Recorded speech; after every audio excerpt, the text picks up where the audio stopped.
This literature kit on The Phantom Tollbooth by Norton Juster incorporates chapter questions with vocabulary and writing prompts for comprehension checks.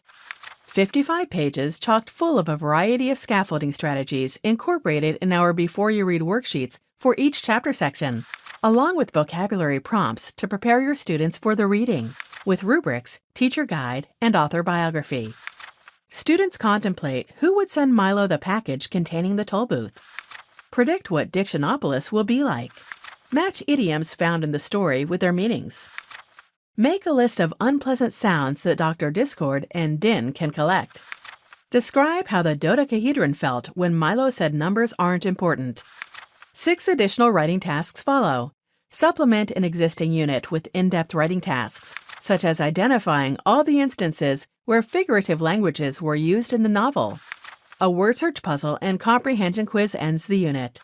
The easy marking answer key works by lining up perfectly with the matching question pages. 3 color posters, which are graphic organizers, completes the resource. Complete a cause and effect web with some of Milo's actions in the story. Visit our website to see more novel study guides just like it.